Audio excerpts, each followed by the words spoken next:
Hello, Bill. Good morning, Matt. Merry Christmas. Merry Christmas to you. And we're taping this a few days before Christmas, but this will be the last episode before Christmas. So, Merry Christmas, Bill. Now, if I understand correctly, you're a Christian sort. Is that correct? I am a Christian, so this is obviously a meaningful religious as well as a fun secular holiday. So, So, do you know when the 12 days of Christmas start? yeah, it starts on December 25th, and the Epiphany is the last day, which is in January, 12 days. So I'm not good at math, Bill, but it's So, 12 days after December this was 25th. the beginning of the 12 days heading into the new year, but you're saying it starts on the 25th and goes through January. Yeah, the 25th is the first day of Christmas, correct. Is Three Kings Day like day 12? It's day 12 is called the Epiphany. I don't know if it's synonymous. I have to tell you that the my whole life, I never even knew about the Epiphany or the 12 days of Christmas. And I'm talking about spending my whole life going to churches ranging from Brethren to evangelical to Baptist to Pentecostal. This is more of a high church thing. This is if more liturgical, Catholic, Episcopal, Lutheran.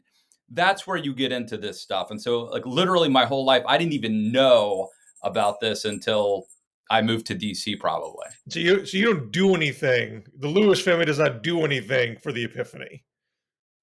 Well, once I moved to DC and sort of got involved in the conservative movement, um, and as you can imagine, Bill, the pro life movement especially is a lot of Catholics, and so we used to go to an Epiphany party every year. My friend would throw, so that was fun. But no, and in terms of our church, we have Advent, which sort of gets you prepared to celebrate Christmas. But pretty much the trees come down and the Christmas holiday ends as soon as Christmas is over for most of us. Gotcha. Okay.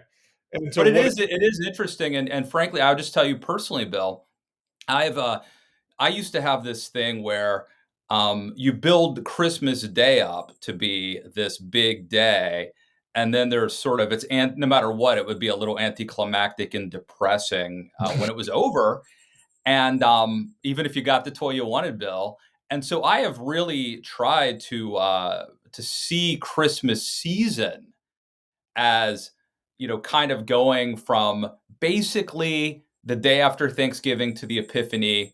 Instead of it being a day, it's a season. And one of the things that we do are a lot of visiting with friends. And like today, I'm having lunch with a buddy of mine from college. I'm bringing my oldest boy with me. Yesterday, we had lunch in DC with a friend of mine from the conservative journalism. Actually, a guy named John Gizzi. He's got that famous GIF where he like went like this and his glasses came down at the White House press briefing. We had lunch with him in DC and my youngest boy. So a lot of stuff like that. But yeah, my church did not have the 12 days as a staple. And so what are you doing on the day itself? This year we're doing family stuff. It's my wife's family. We're going over to her brother's house, who lives here in West Virginia, and her parents will be there. Obviously, our two boys will be spoiled with tons of attention and gifts. And my wife's grandfather, who is almost 102, he'll be 102 in May, so he's 101 and a half. I don't know how many months that equals, but he will be there. So it'll be a special kind of family Christmas. We're having lunch with my mom on Saturday, the 23rd. So just a lot of visiting, a lot of family. And of course, we'll be going to Christmas Eve services, candlelight. This is really cool, Bill. Something we do, and I think this is very common, Mhm. but we don't do a midnight service, but we do multiple Christmas services, and they'll have the lights off completely. And you'll either have candles or small lights Mhm. and sing Silent Night. And I love that. So we will be That's doing Christmas that Eve. kind of thing. Yeah, we're gonna do it on Christmas Eve. Yeah, So no but no they church have no church different. Christmas Day. Well, Christmas this year is a Monday. Is that Yeah. right? Yeah. I know some churches do it. I think every church should be open Christmas morning and have a service.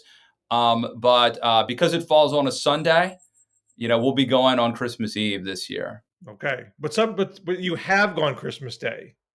I have, yeah, and frankly, I wish more churches would always be open Christmas Day and have services no matter what day of the week it falls on. I have to say, ashamed to say that I have seen and been a part of churches that if Christmas falls on a Sunday, they do not hold service. I think that's insane, Bill. It seems like you had one job. This is your Super Bowl. But I guess people don't turn out, maybe, historically, is what they've learned. I think that's an indictment, but it is what it is. All right. Well, I And by wish the you. way, let me say, Bill, Yeah. a couple quick housekeeping notes. If you are listening to this, you should watch us. Go to youtube.com/Matt Lewis. We are decked out in we've donned our gay apparel. We are looking Christmassy. Sadly, I think this week's episode will probably not be as cheery as we would hope for a Christmas. There's a lot of serious stuff happening. Um, but next week, Bill, and I'm taking the following week off, but the week between Christmas and New Year, we will do our annual who's up, who's down, who won the year, what did Bill Scher get right this year, what did Bill Scher get wrong.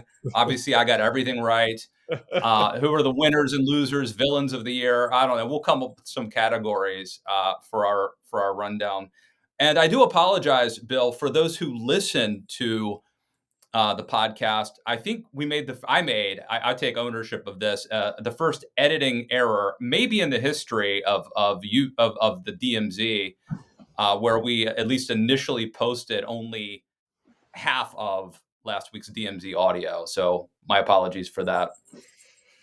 We'll muddle through, Matt. We'll muddle through. We Uh, will. Now you seem to think this is going to be some kind of downer of a Christmas episode, but for some people, it's early Christmas, don't you think? Well, I don't know if you want a dictator to talk about the blood of immigrants. If you maybe if you, I think I know where you're going with this, Bill. Yeah. You were talking about the Colorado Yeah. decision, the Yeah. Colorado court decision, and I think to me it is not an uplifting thing, even though I am not a fan of Trump. I don't think this will work out. And I'm not. I mean, I'm not mad at them for trying this, but uh, why don't you kick it off and then I will chime in.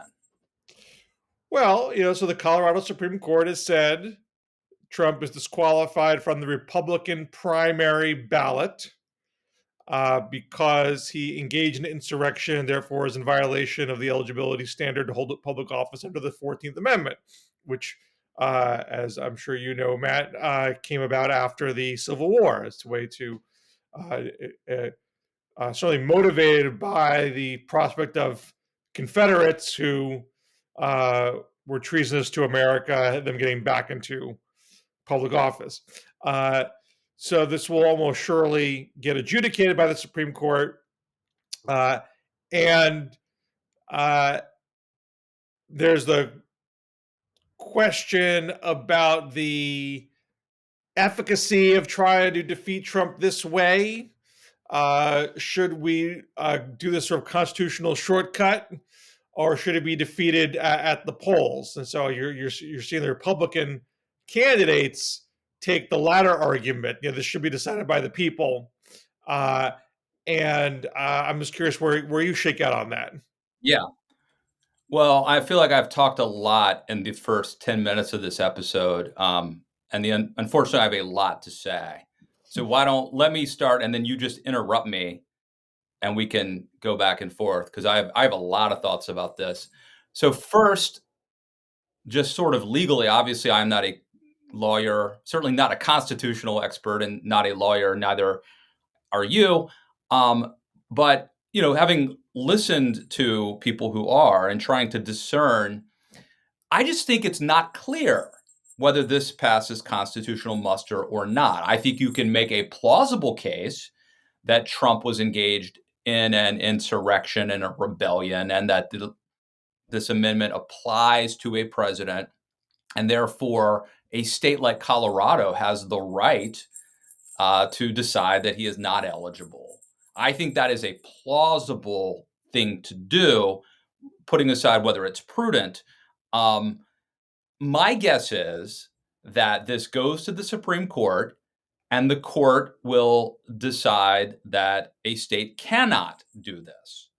And I don't think that's exclusively because three of the justices were appointed by Donald Trump.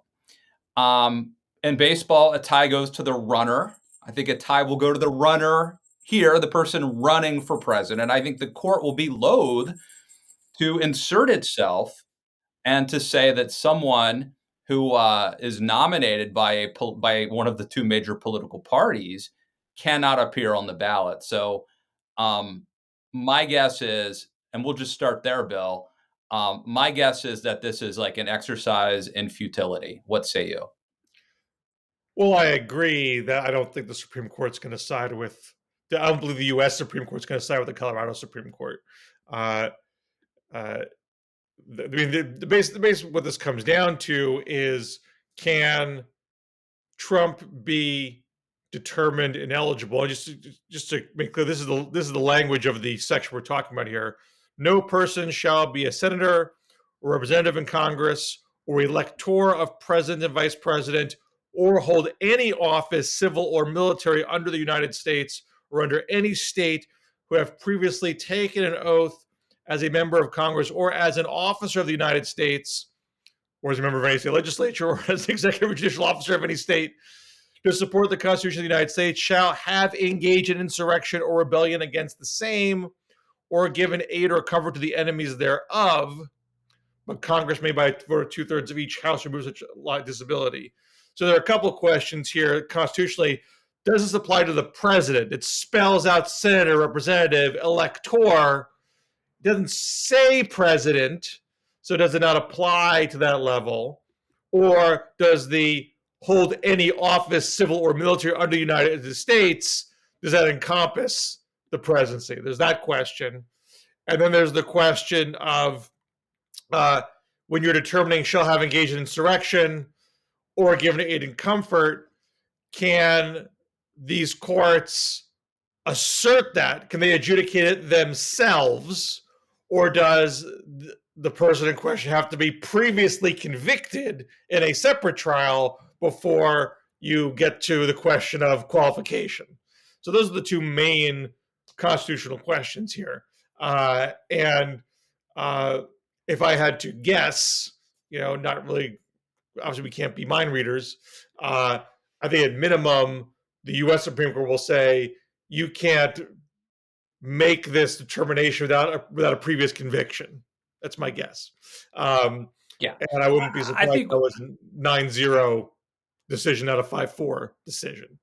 But secondarily, I think, again, this is just sort of a gut opinion, that having this question expedited to the Supreme Court, I assume they will take this in expedited fashion. I think it also compels them to take the Jack Smith appeal, this relating to, is the president immune from these other cases that would normally get decided on a slow track through the appellate levels. Jack Smith, the special counsel, saying, hey, Supreme Court, can you just decide this now before the election, before we get too deep into this election season? Because we need to clear this up so it's not hanging over anybody's head over the course of 2024. I think this puts pressure on the Supreme Court to say there's a whole bunch of stuff out here that's legal, that's constitutionally questionable. You got to figure this out now and make this a clean election one way or the other, before the spring. So I am, in a sense, hopeful this will just get decided. All of it will get decided at the Supreme Court level. Obviously, they can't decide whether he's guilty or not on these other cases, but they can make sure the cases go forward. And so long as the Supreme Court isn't behaving in a partisan way across the board, I think this will enhance the legitimacy of the whole process. If they take Trump's side in all of these matters, that's less good. I think the legitimate thing to do is to say, you know what, 14th Amendment, that's a bridge too far. He's got to be convicted first, but you have an opportunity to decide whether he's guilty or not in these cases, and we're going to let that go forward by saying he's not immune. That's the legitimate way to go. Oh, I like packaging it like that, Bill. That's a good idea. By the way, it just occurred to me, I think you're Santa and I'm your elf, and if that worked out, well played, is what I have to say based on our attire today.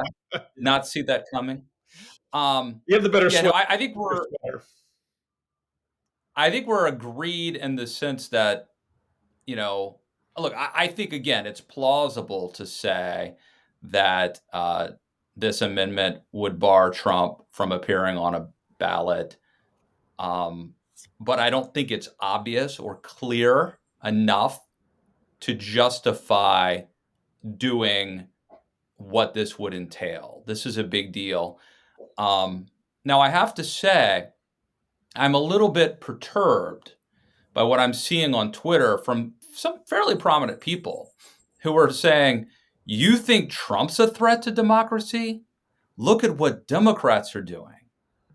And, by trying to keep him off the ballot. They're the real, and I mean, Bill, I have to say, it's like, step one, Trump tries to overthrow, an election and stop the peaceful transfer of power. He incites a riot to try to stop the certification of the president. Then he runs for president again. Oh, yeah, by the way, while he's running, he talks about jailing military officials. He talks about, immigrants or illegal immigrants poisoning the blood of America. He talks about being dictator for a day. And now, because people will freak out and want to do whatever they can, within, and by the way, if the court rules that he cannot be on the ballot, that is democracy. Okay.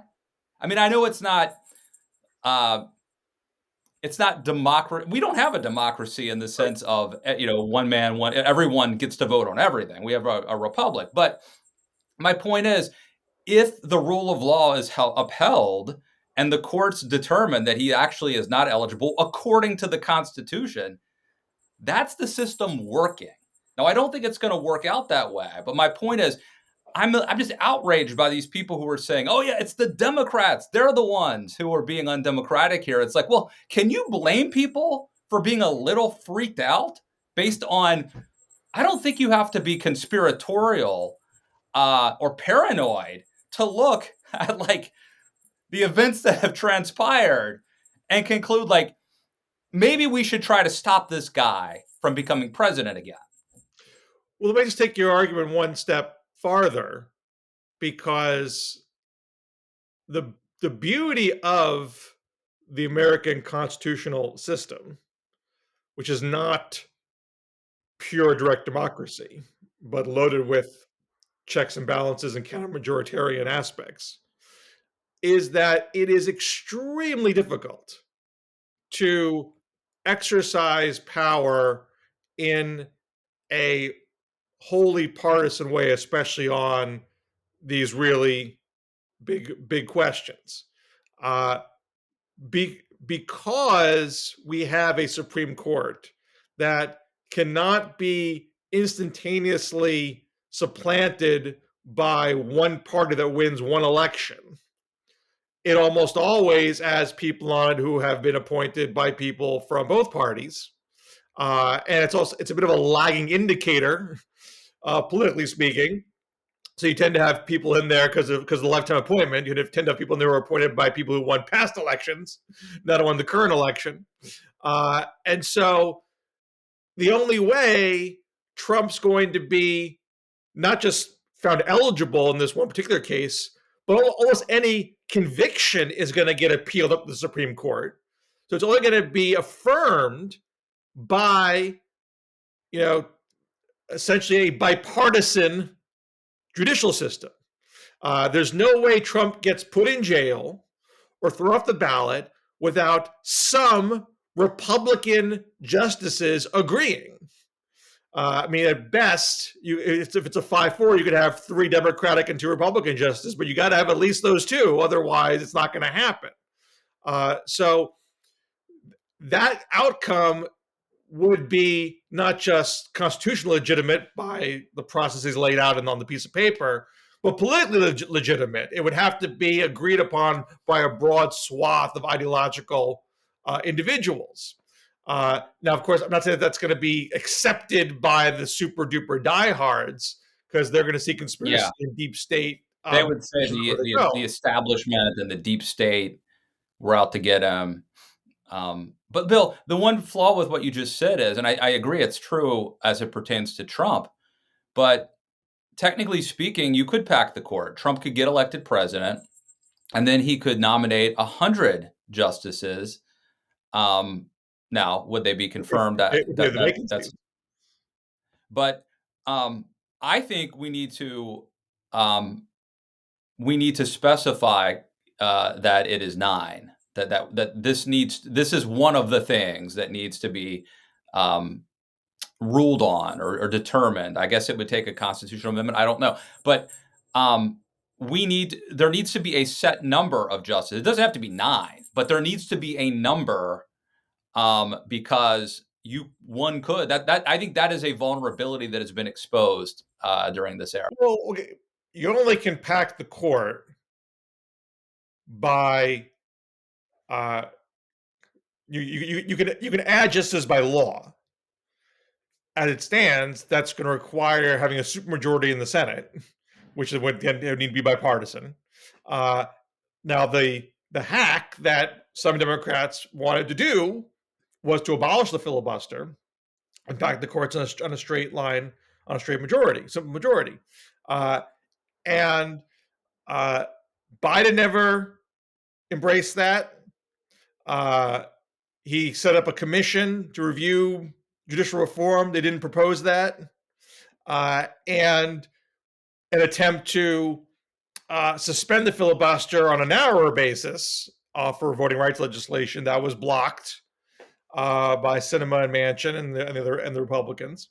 An attempt to do an end run around 60 votes for minimum wage and in reconciliation. That was also blocked by several Democratic senators.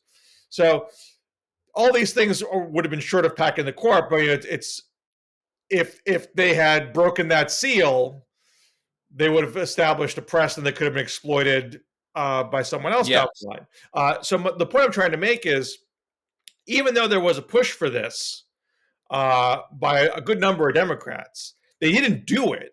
They couldn't get the numbers to do it. And so existing precedents hold. And that is favorable to legitimizing the current process regarding, is Trump guilty? Is Trump eligible?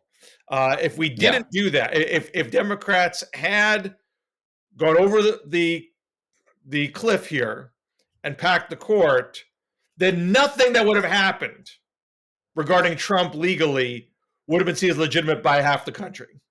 And that would have been a much bigger problem. But they might have also, and I'm not advocating this bill, because as you know, I was against norm violations, but let's play devil's advocate here. If Democrats had done that, they wanted to pack the court. I mean, they wanted to get rid of the filibuster to pack the court. I think they wanted to also add like DC statehood and some stuff like that, Puerto Rico maybe. Had they done that, they could have potentially prevented Trump from becoming president again. And if you believe that Trump literally is an existential threat, that he could end democracy as we know it, end America as we know it, then maybe some norm violations are called upon. And I guess one question I have for you, Bill, in my mind, there is no doubt that Donald Trump is a very dangerous figure. And if he could get away with it, we know he would stop the peaceful transfer of power. How do we know that? He tried it, right? But I think part of how freaked out people should be, and I mean, by the way, I mean, I'm kind of against it. I think you're with me on this, the whole Deus ex machina. the ghost in the machine. Like anytime a political party thinks there's a quote unquote silver bullet, um, it implies to me they don't think they could win at the ballot box. You know what? That's why like impeaching Joe Biden uh, is maybe a sign of weakness for Republicans. That all you got. You can't beat the guy. You got to try to beat him some different way, take him out a different way. But if people really believe Trump is evil and would be a dictator, then you maybe are willing to do some things you might not otherwise be willing to do. Which leads me to my question to you.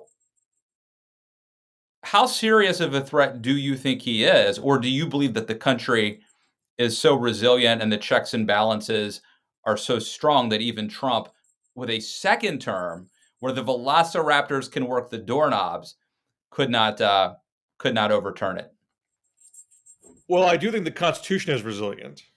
I think the Constitution was resilient the first time around. Now, I do worry that Trump and his team are more determined than ever. I think Trump was attracted. The people who are there are people the first time around who are willing to say, okay, I'll sign up and try to keep this guy in check. No one's going to be doing that the second time around. He's only attracting people who are authoritarian and just want to steamroll the whole system. And they are already openly plotting to try to find every possible crack in the system to exploit. So I'm not trying to be sanguine about what I think a second term is going to be like. I think it's going to be really nasty. But there still is a U.S. Supreme Court. There still is a Constitution. There still are state governments that have their own processes. And it is extraordinarily difficult to really just quash everything and put everything under one person's thumb. So I don't want to put the country through it. I don't want to have those sorts of battles, I'm still optimistic that we won't get to that point.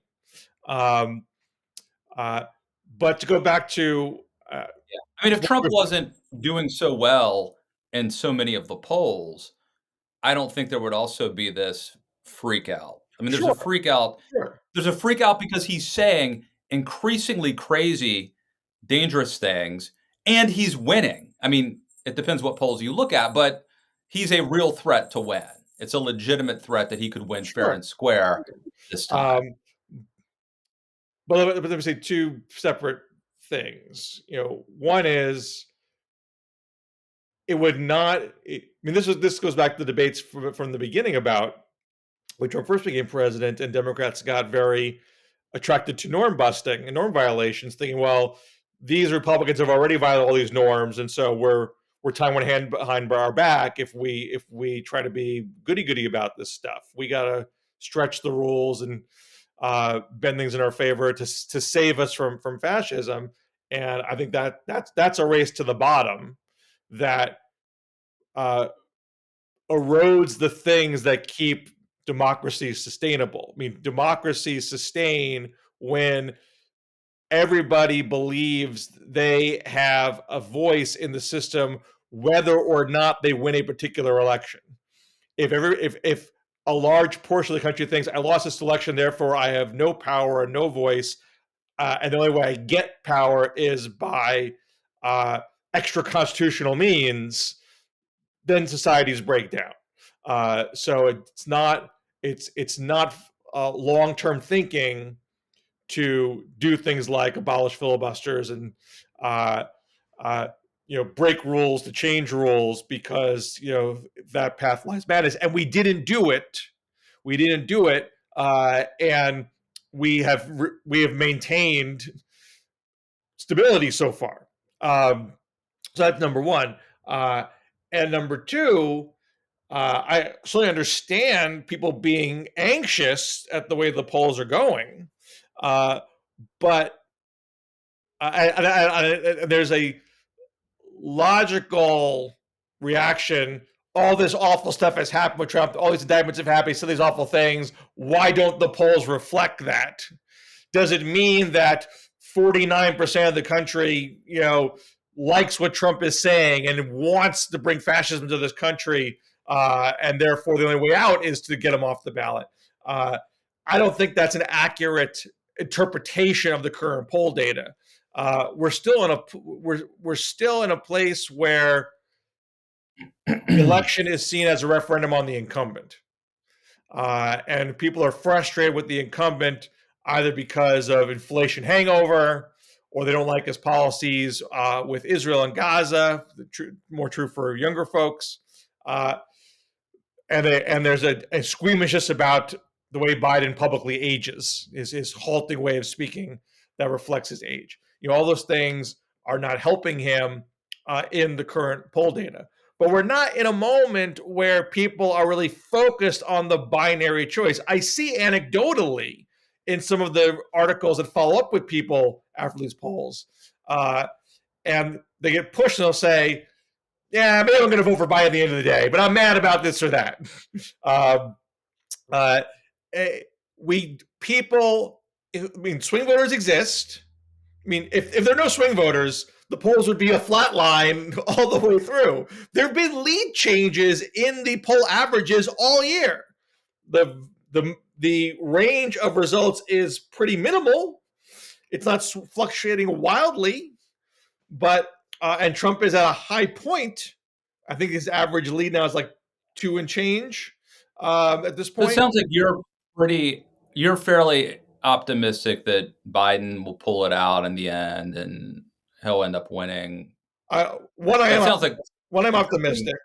Two, we haven't seen a concentrated effort to focus on Trump's negatives because we're 1 year away. Why you wouldn't shoot all your bullets a year out? It doesn't make any sense. They haven't even finished the primary season yet.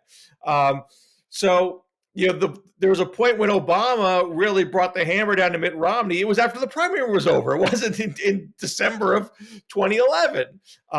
So there's a lot to do to raise Trump. And I think what confuses people is like, how could you not know? How could you already not know what this character is all about?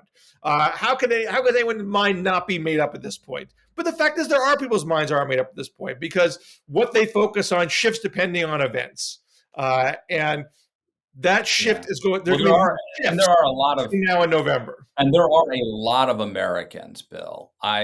Maybe I'm more aware of it now because I live out here in West Virginia, but there are a lot of Americans, and I'm spending more time with family on both my family, my wife's family, all that. There are a lot of Americans who see things that they don't see the things that we see. Like the big story for them today is going to be how the Democrats are trying to overthrow democracy by keeping Trump off the ballot. That is going to be a huge controversy. So I wonder about the possible backlash of this. That's why you said I wasn't cheery. Some people might see this as a great day. Not only do I think this is not going to work, it's going to make things even more. I don't blame the people trying to do this. Donald Trump has invited this clearly, but it's just going to be uglier, I think, as a well, I result mean, of this. Trump is going to put out deep state conspiracies no matter what happens, whether this decision happened or not. He's been pushing a notion that everything was rigged from the minute he lost, before he lost. So you're in a part of the country that is deep Trump country, and so you're not where the swing voters are. Yeah. And I'm not where the swing voters are where I live, in northern Massachusetts. But I think there are people that swing. There are people that don't pay attention that closely to the minutia of the news. There are people that focus on what they're frustrated about today and don't have a strong memory about what they're frustrated about 4 years ago. So there's a lot of game left to be played here. And I still come Yes. back If to you're a the swinger, What's that? contact Bill. He wants to hear from you to see what makes you tick. Let me ask you this, Bill. Donald Trump, he said twice now, on two different occasions, at least that I know of, that these illegal immigrants are poisoning the blood of America. Now, I think the obvious interpretation of that would be like somehow they're coming here and inbreeding, and they're uh, corrupting white He blood. I called, mean, he to me, called them that's rapists literally the day he announced for president in 2015. and it does sound eerily like Hitler. He said things I haven't heard any I've never heard Ronald Reagan talk about Reagan was very immigrants pro-immigrant. poisoning the blood, right? I mean, so this is weird. Now, JD Vance the other day, who probably deserves to win some sort of an award for bullshit, claimed that Trump was talking about fentanyl coming across the border, poisoning the blood. Um, I went back and watched what Trump had to say before and after. It doesn't seem like if he tried to, if that's what he's trying to say, he's certainly not the great communicator because I didn't hear him bring up fentanyl at that time. Um, but what the hell is going on? What's he? Why is he doing this? What is he? What's up? Why is this a mystery? Is this confusing to people? Yes, I am utterly confused. What's he doing? Is this like a Literally, dog whistle? Is this the very again Trump Tower, June 2015. They're bringing murderers and rapists. Like this is the through line of almost everything that he has done is a classic nativist, anti-immigrant, uh, uh, whipping no? up. But this is Bill. This is a major difference. I mean, saying that many of the some of them are fine people, I think he said, but saying that bad people are crossing the border and maybe doing bad things here is entirely different than poisoning the I don't think it's blood, entirely different. It might right? be an amplification, but it's not. It's not a 180-degree difference of what he was saying. It's all in the same vein. But I think it's going to 11. It's like going from a level 5 to a Sure, level 11. This is a but Trump is getting it's he gets crazier and crazier in almost every aspect but abortion. Like abortion's the one area who is like, let's be pragmatist about this and not push a national abortion ban. Um, but I think he is going totally extreme to the nth degree. He's surrounded by people who egg him on. I think he believes it. And I don't think it's for show. Uh, and well, it's hard to know. You and I look at it and say that sounds like Hitler. To someone who doesn't pay close attention, that might sound like hyperbolic. So that's the kind of thing we well, he really got to seems get a bunch. Trump seems funny. He has this weird thing. If someone else said that, I think it would seem much more ominous, even though Well, when there was a Trump very does it, his disturbing family. anecdote. I think it was in the Times. They interviewed of an African American voter in Wisconsin who was undecided and said, "Well, you got to admit, when Trump was president, that was hilarious." uh, so there are people out there like that. Of any racial, religious background, you just aren't that keyed into politics and just find Trump more entertaining than Joe Biden is, and they want to change the channel and see a different TV show for the next 4 years. So that is How a can thing we to worry about. survive? You I got mean, to find a way to push back against. I don't want to. I want to be a total downer here, but like honestly, how can we survive as a country with people who are voters who are okay with this? Like maybe we don't deserve to keep going. If that's I think that nihilistic attitude that's has the always case. been present, but there's always been people with extreme views in America. We're more exposed to them because of social media, and they can find easier ways to be connected to each other. But we've always had uh, unsettling strains in the country's electorate, and people of reasonable mind need to band together and keep those folks out, and not succumb to our worst impulses. Uh, so I remain hopeful. One thing I remain hopeful about is that we're actually going to have a Ukraine border package. I know it's not going to happen before the new year, but Schumer and McConnell were still saying we're committed to this to get done after the new year. Uh, you know, if you think Trump is angry now, I mean, I know people are focused on the fact that there are people on the left will be mad at such a deal because of the border provisions, and I'm sure some will be. But I also think that there are Democrats who are genuinely frustrated at the border influx, not because they hate immigrants, not because they think immigrants are inherently bad, not that they're poisoning the country, but it creates genuine hardship when a large number of people show up in your city and you can't find beds for them. That strays municipal resources. It's not that you don't want to find a bed for them, or that we shouldn't find ways to find beds for them, but it causes disruption that needs to be addressed. That's a different question whether immigration is good or bad in the abstract. And so I think there are going to be people on both sides of the aisle that are appreciative that something is being done to try to manage the flow of immigrants, number one. But on the Trump side, he doesn't want Republicans agreeing to something that Biden signs. And he doesn't want the notion that you can address the immediate border situation and help Ukraine at the same time. That violates the America First view of things, which is all zero sum. It really cuts to the heart of what his messaging is. Not his and JD Vance and people like that. You know, they want to make the zero sum argument, and Mitch McConnell's on the verge of not letting them do that. And granted, it's not a given that if McConnell and Schumer come to an agreement, that Speaker Johnson's going to put it on the floor of the House. But I think there's going to be a whole lot of pressure on Mike Johnson to say, here is something. Ukraine is in desperate straits. We do have a critical situation on the border. There are genuinely tens of thousands coming in on a daily basis, far more than in past years. And you may not agree with every last thing this. You might have a wish list that's not all incorporated here. But if you don't do this, we do nothing. We do nothing on both fronts, and that's on your head. So I think it's going to be hard pressed to not put it on the floor at all. And if it passes, I think that would pass. Trump is going to be apoplectic. And Biden's going to be able to say, we are continuing. It's not just a one off.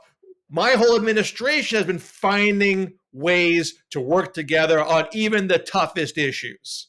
I said I was going to do it in 2020, and we've delivered on it. So, again, a lot of games left to be played here. That's why I don't think the polls today. I mean, this is just one thing that could possibly happen in the next couple of months. There's many others. That's why you can't look at the polls today and say, oh, this proves that Joe Biden is dead on arrival. This proves there's no way he can win. Lots going to happen between now and November. All right. You've left us on a bit of a cheery note. I hope that Ukraine border bill does pass, obviously. Bill, you asked me what I'm doing for Christmas. Yeah.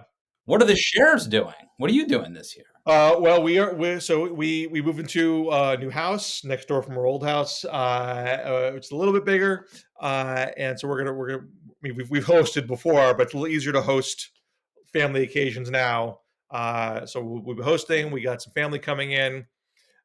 We traditionally, just before Christmas in Springfield, Massachusetts, they have what's called Bright Nights, which is they light up Forest Park with these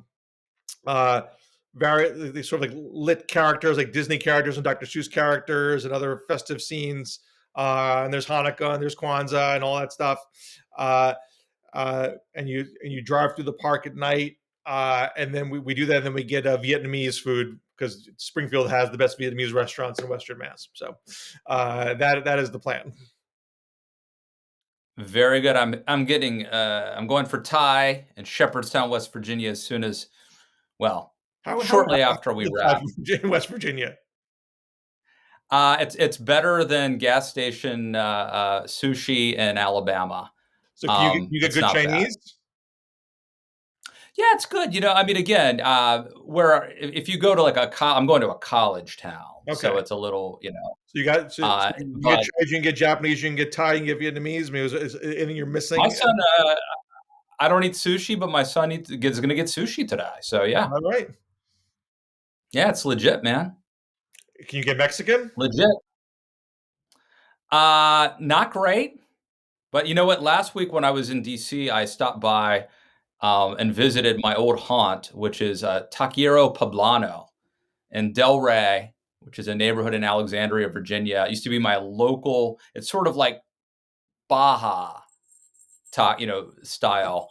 And I went in there, and it was like, they actually literally said "Welcome home," and it was touching to be back. Not only great food, but no, the Mexican food out here is not it's not superb. We What's need the most maybe surprising some help. what's the most surprising food I can get in your area? Um, you probably don't want to go to eat in my area. I There's not a lot of fine dining. I will say Jose Andres is building uh, a restaurant in Harper's Ferry in a couple. It'll be there in a couple years. It's going to be this beautiful. They're revitalizing this beautiful inn that's going to overlook the river. Bistro 112 in Shepherdstown, West Virginia. Give them a shout out. There's the Bavarian Inn in Shepherdstown, which is good. That's like straight up like But it's German slim pickings. sausage. Yeah, oh, they've got the German, yeah, all that, yeah, and my son's piano teacher performs there, and they have a little cellar bar called the Rathskeller, and he performs there on weekends, and I go sometimes to get drunk and sing along. Amazingly, the tips go up when I'm there, so maybe I should wear my outfit and Is make it there happen. West Virginia barbecue? There's barbecue places. My favorite barbecue place is actually in Percival, Virginia. But there's barbecue, but it's not like there's no West Virginia barbecue. It's just, Is there any sort of you West know, Virginia cuisine or West Virginia signature dish? I'd say not really. We have this thing called ramps that grow.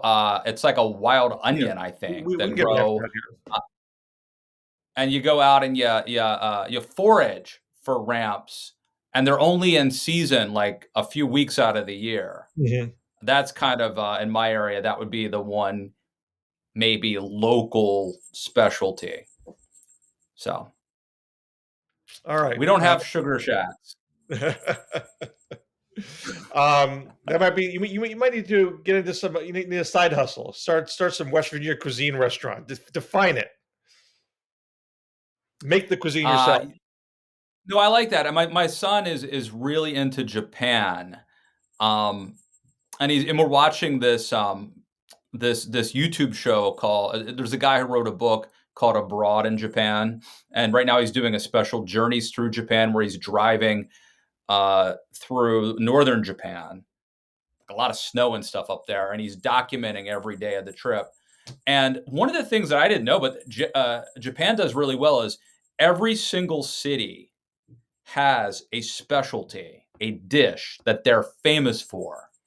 And people, even in Japan, will go to that city just for that specific dish.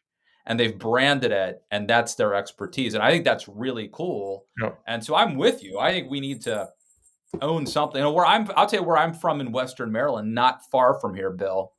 There's a dish. It's called slippery pot pie, which is different than regular pot pie. Slippery pot pie. I can't even describe it to you, but that's where I'm from. And there was even a kind of like a hardcore rock band when I was a teenager called Slippery Pot Pie that took that name. So Well, that's very intriguing, man. it is. Google Slippery Pot Pie. Check it out. Plan your Uh, vacations accordingly. okay. I mean, obviously Maryland is about crab cakes and football, but beyond that. All right. Well, I gotta run and write something to save the Republic, Matt. All right. Well, no pressure, Bill, but I'm counting on you to keep the dictatorship at bay. So write well, and I'll see you back here in the DMZ next week. All right. Merry Christmas. Merry Christmas.